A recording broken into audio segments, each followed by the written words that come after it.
नमस्कार, स्वागत है आपका मेरा देश मेरा प्रदेश में। आपके साथ मैं हूं अभिषेक कात्यायन और मैं हूं आपके साथ राजेश कुमार। भारत अपनी स्वतंत्रता के 80 साल पूरे होने के अवसर पर जश्न मना रहा है। 1947 में मिली आज़ादी के बाद से हर साल देश का मुख्य समारोह लाल किले पर होता है। आज पीएम मोदी ने लाल किले पर ध्वजारोहण करने के बाद परेड की सलामी ली। प्रधानमंत्री ने लाल किले की प्राचीर से 13वीं बार देशवासियों को संबोधित किया और अब तक का सबसे छोटा संबोधन दिया। करीब 77 मिनट तक चले संबोधन में उन्होंने कई बड़े ऐलान करने के साथ युवाओं और देशवासियों से देश की प्रगति में साथ चलने की बड़ी अपील की।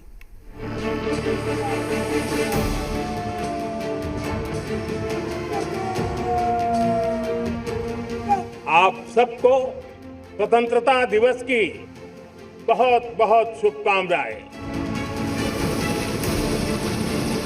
आज जब हम देश के लोग वंदे मातरम के 150 वर्ष मना रहे हैं, तो इससे बड़ा उत्तम अवसर क्या हो सकता है।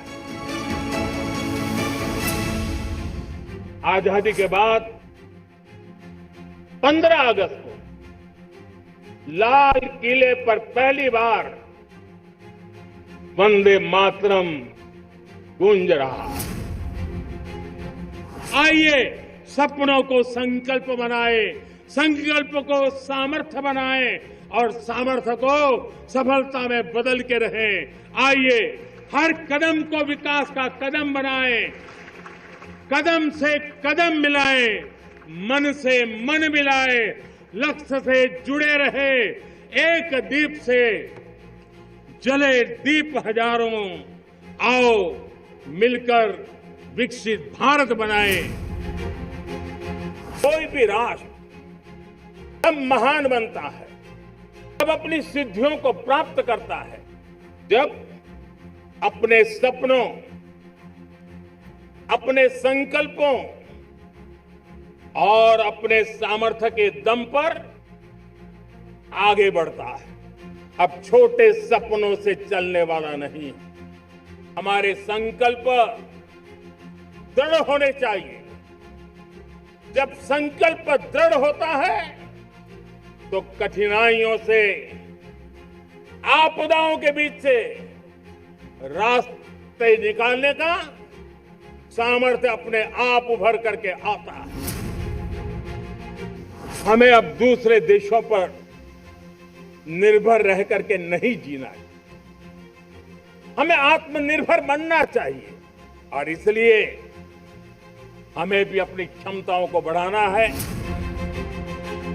आज लाल किले की प्राचीर से मैं देश के सामने शक्ति की सप्तधारा का आवाहन करता हूं। आने वाले 5-7 साल में जो पिछले 5-7 दशक में नहीं हुआ, वो सप्तधारा के सामर्थ्य से, शक्ति से हम देश को नई ऊंचाई, नई गति देंगे और इसके साथ साथ देश की युवा शक्ति का, सामर्थ्य का भरपूर राष्ट्र निर्माण में उपयोग होगा। डिफेंस में आत्मनिर्भर होना अब भारत ने अनुभव कर लिया, दुनिया ने अनुभव कर लिया है, इसके बिना कोई चारा नहीं है। विश्व जब अपनी अपनी ही सोच रहा है, तब भारत विश्व के लिए बाजार बन करके नहीं रह सकता है। हमें डिफेंस के क्षेत्र में आत्मनिर्भर होना होगा। मैं आज लाल किले से घोषणा कर रहा हूं कि हम आने वाले दिनों में सिविल डिफेंस का एक वाइब्रेंट नेटवर्क खड़ा करेंगे। आधुनिक व्यवस्थाओं से उनको परिचित कराएंगे। आधुनिक संकटों से नागरिकों को रक्षा करने की क्या व्यवस्था हो सकती है, एक बहुत बड़ा वॉलंटरी फोर्स सिविल डिफेंस का आधुनिक चुनौतियों को पार करने वाला हम बनाने वाले हैं।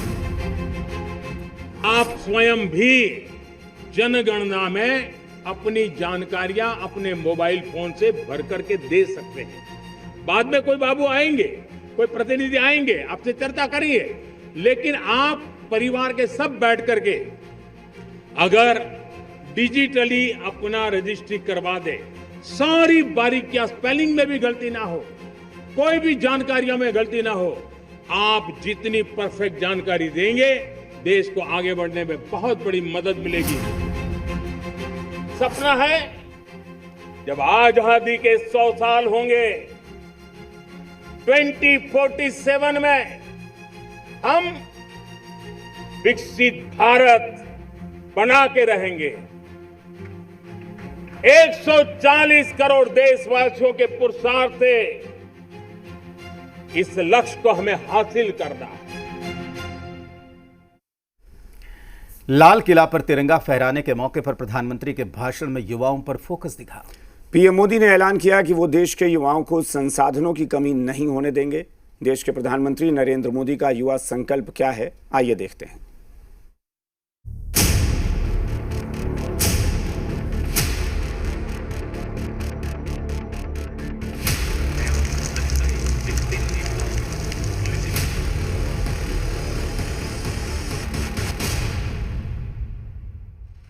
मैं देश के नौजवानों को कहना चाहता हूं, आप अपने सपने को लेकर के आइए, संसाधनों की कमी नहीं रहने देंगे। 1 लाख करोड़ रुपया आपके दिल दिमाग को सामर्थ्य देने का एक व्यवस्था हमने कर दी है। विकसित भारत की यात्रा में युवाओं की बहुत बड़ी भूमिका। इतना ही नहीं, विकसित भारत का सबसे बड़ा लाभार्थी भी मेरे देश का युवा है और इसलिए हमें विकसित भारत के लक्ष्य को युवाओं के साथ जोड़ करके आगे बढ़ाना है। लाल रंग की पारंपरिक राजस्थानी पगड़ी पहने प्रधानमंत्री नरेंद्र मोदी ने इस बार लाल किले की प्राचीर से करीब 77 मिनट की स्पीच दी, जिसमें 2047 के विजन पर जोर रहा और सबसे बड़ा मिशन रहा युवा। जब मैं विकसित भारत की बात कर रहा हूं, देश को तेज गति से आगे बढ़ाने की बात कर रहा हूं, उसका सबसे बड़ा लाभार्थी कौन है? इन सारे प्रयासों का सबसे बड़ा साधक कौन है? अगर साधक है तो मेरे देश का युवा है, मेरे देश की युवा शक्ति है। लेकिन मोदी का युवा संकल्प सिर्फ सपनों तक सीमित नहीं रहा। इसमें स्किल, टेक्नोलॉजी और रोजगार की तैयारी भी शामिल रही। प्रधानमंत्री ने ऐलान किया कि अगले 1 साल में 1 करोड़ युवाओं को एआई स्किल ट्रेनिंग दी जाएगी।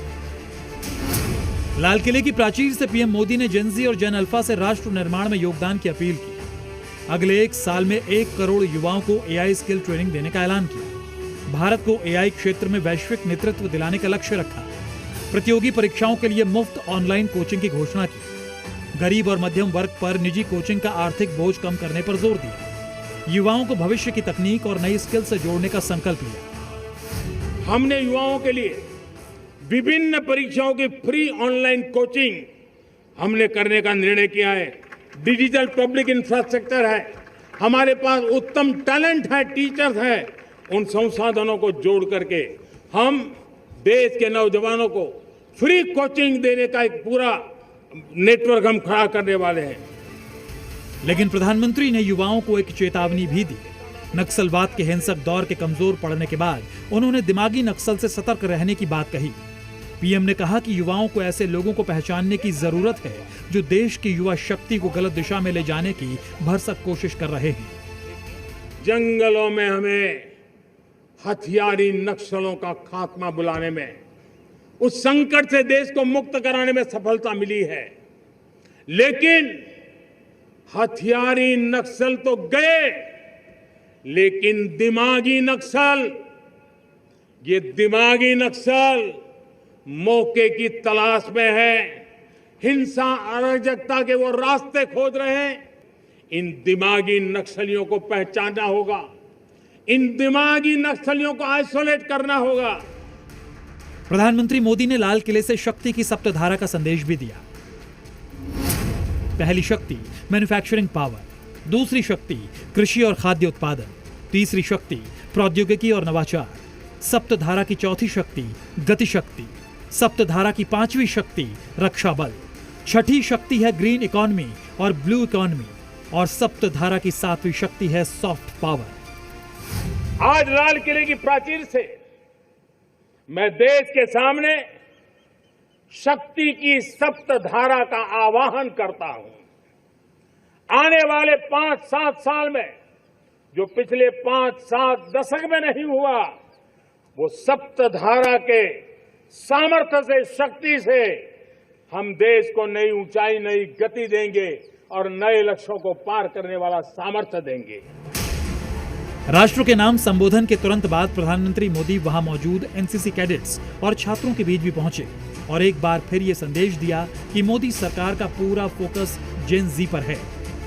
यानी 2047 के भारत के लिए मोदी का युवा संकल्प, युवा शक्ति को अवसर और अवसर को परिणाम में बदलने का मिशन है। ब्यूरो रिपोर्ट, जी मीडिया। लोकसभा में नेता विपक्ष राहुल गांधी एक बार फिर लाल किले पर समारोह से नदारद दिखे। ये दूसरा मौका था जब राहुल गांधी और मल्लिकार्जुन खड़गे लाल किले पर समारोह में हिस्सा लेने नहीं आए।